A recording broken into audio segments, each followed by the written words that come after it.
Imagine working your whole life, saving every penny, and finally investing in land to build your dream community, only to realize you've been building on the wrong man's property. But here's the twist. That man's family had been waiting for over 100 years for someone greedy enough to fall into their trap. This is not fiction, it's a true story. And it only gets darker from here. In the heart of Jefferson County, Alabama, sat a stretch of land most developers ignored. Swampy edges, dense trees, rocky soil. Nothing about it screamed opportunity.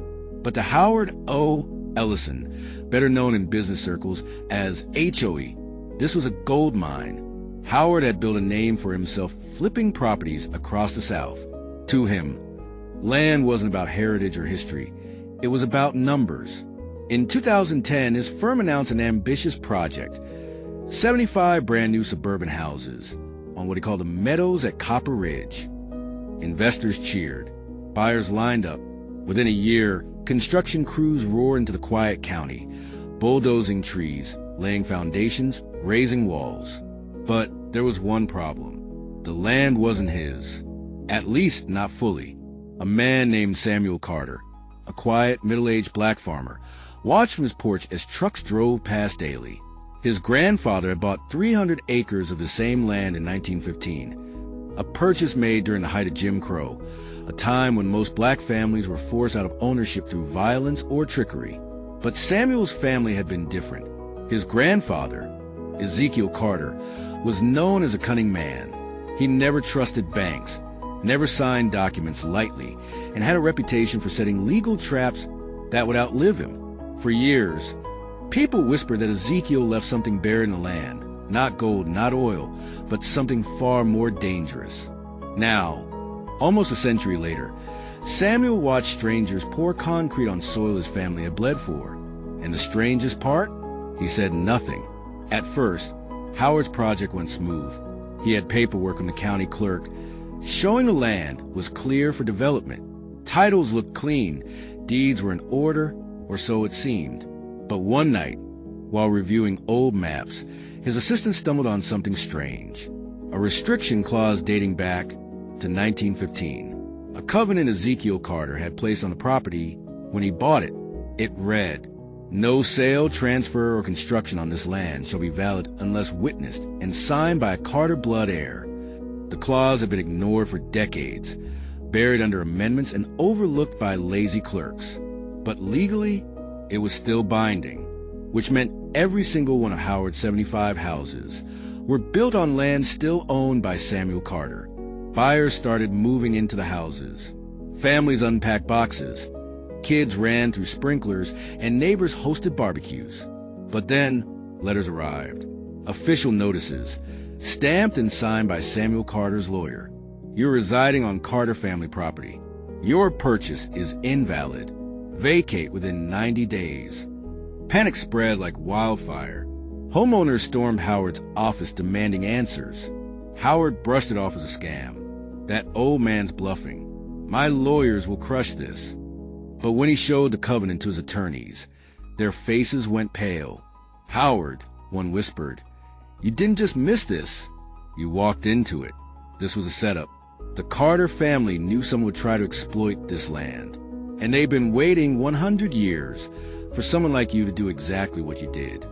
To understand how dangerous this was, we have to go back to 1915. Ezekiel Carter wasn't just a farmer. He was a survivor. White land barons tried to steal his property. Banks denied him loans. Neighbors warned he'd be lynched if he kept fighting. So Ezekiel did something radical. He locked his land behind a legal chain no outsider could break. He filed covenants, hid deeds in multiple courthouses, and left oral instructions for his descendants. Never sell, never move, and when the day comes that outsiders build here, let them build. For every brick they lay will be ours in the end.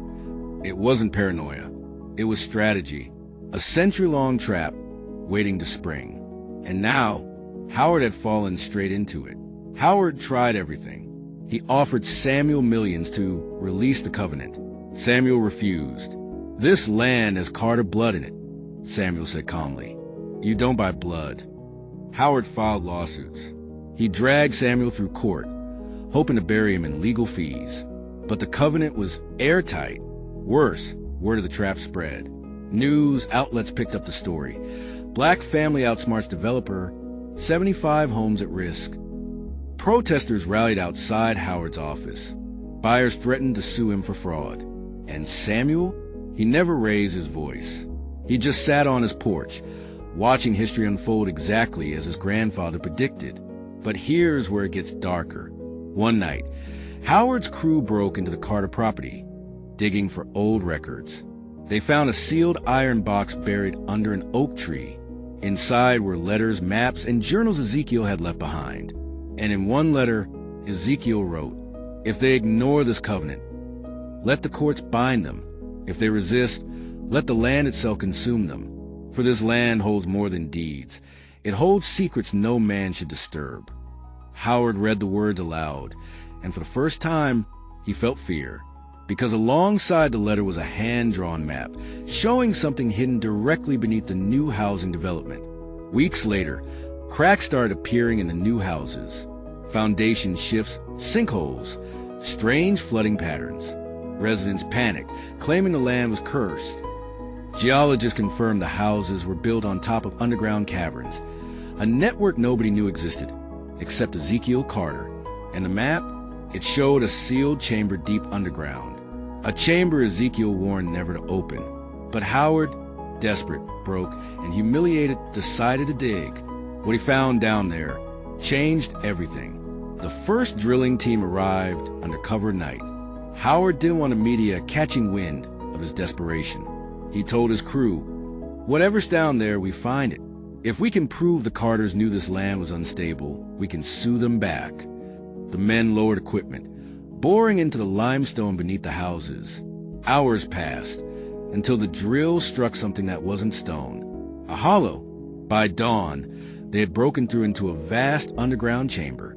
The air that rushed out was foul, stagnant, untouched for decades. Inside, the workers found wooden crates, rusted chains, and brittle paper scattered across the floor. But the most chilling discovery was the carvings on the cavern walls. Names, hundreds of names, scratched by hand. Some bore dates from the 1800s. Others were unreadable. And mixed among them was a single phrase repeated again and again. "This land remembers." Among the crates, Howard found a leather-bound journal. It belonged to Ezekiel Carter. As Howard flipped through, the words seemed to crawl off the page. This cavern was once a holding pit. The land they tried to bury us in, we now keep as witness. Let no man profit from it, without blood. The entries described how enslaved men and women were shackled and hidden in these caverns before being sold further south. Ezekiel's grandfather, himself born into slavery, had told him the stories as warnings. Never forget what the land once was. Ezekiel had bought the property not just as farmland, but as a memorial. He sealed the caverns, placed a covenant, and vowed no outsider would ever profit from soil soaked in blood. Howard slammed the journal shut. To him, it wasn't history, it was ammunition. If I can prove this is a burial site, maybe I can declare the land unfit for housing, force Carter to release the deed. But in chasing that idea, Howard stepped into Ezekiel's second trap. News of the cavern leaked within days. Residents panicked, terrified their homes were built over slave caves. Protesters swarmed again, this time angrier, louder. Civil rights activists called the housing development an act of desecration. Headlines screamed, "Developer builds suburb over slave history." Carter family vindicated. Ezekiel's warning ignored. Buyers filed lawsuits not only against Howard, but against the county for approving the project. Bankers pulled out. Investors demanded refunds. Every move Howard made backfired. The more he fought Samuel, the more the public sided with the Carters. And Samuel? He still never raised his voice. He simply held up his grandfather's covenant and said, "We told you the land remembers." Then came the biggest twist. Howard's lawyers uncovered a second set of papers hidden inside Ezekiel's journal. A sealed will. The will outlined a chilling clause. Should outsiders build upon this land in greed, they shall own not only the soil, but their fortune to the Carter heirs. For every stone they lay without permission, let them lay wealth into our hands. It wasn't just a covenant.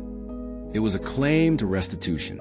Ezekiel had predicted developers would one day steal the land. So he wrote legal language demanding all profits made on Carter soil revert to Carter descendants. In other words, if upheld by court, Samuel Carter didn't just own the 75 houses. He owned the profits from every single sale. Howard broke. First financially, investors abandoned him, banks blacklisted him, and his company stock plummeted. Then socially, he became a pariah. Homeowners spat his name like a curse. Journalists stalked him. His own family stopped answering calls. And finally, mentally, he couldn't sleep. He swore he saw shadows in the cavern. He heard whispers at night. Once, he claimed he woke to the words carved into his bedroom wall. "This land remembers." But no one believed him. Here's where the story takes its darkest turn. Up until now, Samuel Carter had played the patient heir, calm, unshaken, holding his ground. But what the world didn't know was that Ezekiel had left his descendants more than just covenants and wills. He had left them a map of influence. Hidden in Ezekiel's papers were names of judges, lawyers, and politicians, men who owed debts to the Carters, some financial, some moral. Over decades, those debts passed down to children and grandchildren. Samuel wasn't just relying on history. He had leverage built across generations. That's why he never panicked. That's why his lawyers never blinked. Samuel knew the system was rigged in his favor before Howard even laid a brick. Court rulings came swift and brutal. The covenant was upheld. The land legally belonged to Samuel Carter. The will was recognized. Profits from the sales reverted to the Carter family. Howard was found liable for fraud. Homeowners sued him for millions he could never repay. By 2015, Howard Ellison was bankrupt, disgraced, and living in a one-bedroom apartment. The man who once dreamed of a suburban empire now stared at eviction notices on his own door. Meanwhile, Samuel Carter and his family reclaimed every acre. The 75 houses, once a monument to Howard's ambition, stood as proof that Ezekiel's trap had worked. But the story doesn't end here. Late one night, after his final court loss, Howard returned to the land alone. The houses stood silent, many abandoned after buyers fled. The wind cut through broken windows. Driven by rage, Howard crept back into the cavern. He carried a crowbar and a flashlight, determined to uncover what else Ezekiel had hidden. He found a second chamber. Inside were sealed jars, wrapped bundles, and a rusted chest. On the chest, Ezekiel had carved words deeper than any others. "Open this, and you free what should never be free." Howard hesitated, but only for a moment. With one swing, he shattered the lock. The chest creaked open, and what Howard saw inside made him stumble back, gasping. Inside, the chest weren't gold coins or legal papers. It was bones, hundreds of them, small, fragile, unmistakably human. Children. The cavern wasn't just a holding pit. It was a grave. And as Howard's flashlight flickered, he realized the walls around him weren't just carved with names. They were carved with cries. Please. Stories of lives buried alive. Suddenly, the ground shook. The cavern roof groaned. And for the first time in his greedy life, Howard understood. He hadn't just stolen land. He had disturbed the dead. The flashlight went out. Darkness swallowed him. And in the silence, a whisper rose from the walls. "This land remembers." Howard's flashlight died, but not before he saw the bones stacked neatly inside the chest. The silence was unbearable, broken only by the faint drip of water echoing through the cavern. He clawed at the walls, desperate to escape. His phone barely had signal underground, but enough for a faint glow. He aimed at the carvings again, words he hadn't noticed before. Scratched deeper than the rest, right above the chest. "If you open this, you inherit their suffering." That night, the cavern collapsed. Rescue crews searched, but Howard emerged at dawn, covered in dirt, trembling, eyes bloodshot. When reporters asked what he saw, he muttered just 3 words: "The land remembers." But something about him had changed. His voice was distant, hollow. The once proud developer looked like a man carrying centuries of pain that didn't belong to him. Strange events followed. The families who had moved into the 75 houses reported whispers at night, faint cries of children echoing through walls. Floors trembled without earthquakes. Faucets ran red for seconds before turning clear. A mother claimed her son woke screaming, saying a boy with chains had stood at his bedside. Meanwhile, Howard couldn't escape the cavern's grip. Even after bankruptcy, he stayed near the land, pacing the empty subdivision. Neighbors whispered that he wandered at night, muttering Ezekiel's words like a chant. Lawyers tried to distance him from the case. Investors cut ties. But none of that mattered, because the more the world tried to move on, the more the Carter land pulled people back in. Samuel Carter finally spoke publicly. This isn't a curse. It's memory. My grandfather wanted the world to face what was buried. The mistake wasn't building houses. The mistake was ignoring history. But behind closed doors, even Samuel seemed uneasy, because the truth was, Ezekiel hadn't told his family everything. Weeks later, county officials ordered a full excavation of the caverns for safety. Samuel was present when archaeologists unearthed something far worse than bones. A sealed stone doorway, deep within the second chamber. On its surface, chiseled words in Ezekiel's own hand. When the debt is paid, break the seal. The county halted immediately, fearing collapse. But Samuel stared at the doorway for a long time. He remembered his grandfather's stories, half warnings, half prophecies. Ezekiel had always said their land held more than memory. Howard, half mad, begged Samuel not to open it. You don't understand, he pleaded. I've seen enough. Leave it sealed. But Samuel's lawyers argued the opposite. What if the doorway contained proof, evidence of atrocities long erased from history? The press swarmed. Civil rights groups demanded the seal be broken. Local families protested, terrified of what might be unleashed. The night before the official excavation, Samuel Carter stood alone in the cavern with a hammer in his hand, staring at the stone door. And then he struck. The doorway cracked. Air rushed out, colder than death. And as the seal fell, everyone inside the cavern heard it. Not whispers, not echoes. Screams. The screams shook the cavern when the seal cracked. Workers dropped their tools. Flashlights flickered. Some swore they felt hands brushing against them in the dark. Samuel Carter staggered back, breathing heavily, gripping the hammer. For the first time, the calm man who had outwitted one of the South's most ruthless developers looked afraid. Inside the chamber, behind the broken doorway, they found not just bones, but chains.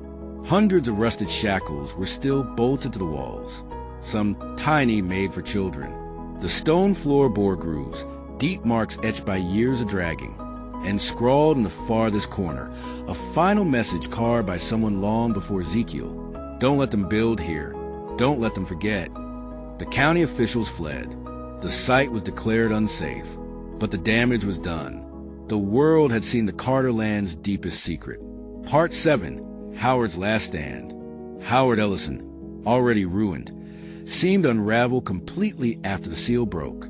He started showing up at town meetings, wild-eyed, warning that Ezekiel's covenant wasn't just about law. It was about locking something down there. Nobody listened to the public. Howard was a greedy man trying to rewrite his shame as superstition. But to those who saw him wandering the abandoned subdivision at night, muttering and weeping, it was clear he believed every word. One evening, Samuel found Howard sitting on his porch, the same porch in which Samuel had once watched trucks build those houses. Howard whispered, "You don't understand, Samuel. You think you won. But your grandfather didn't trap me. He trapped you. The land belongs to you now, and so do the screams." The next morning, Howard's body was found near the cavern entrance. Officially, he had fallen, but locals whispered he had been dragged. And carved into the dirt near his hand was a phrase no one could explain. Debt paid. With Howard gone, the land returned to the Carters. Samuel tried to restore peace, planting crops and fencing off the cavern. But the subdivision sat abandoned. Empty houses like tombstones, windows shattered, weeds reclaiming driveways. 1 year later, a historian uncovered Ezekiel Carter's final testament, hidden in courthouse records. They will think this covenant is about keeping what's ours. They will think it is about land or wealth or power. But the truth is simpler. This ground was made to remember. If the world forgets, it will bleed again. Let this land trap not men, but memory itself. And suddenly it all made sense. Ezekiel hadn't just been protecting his family's land.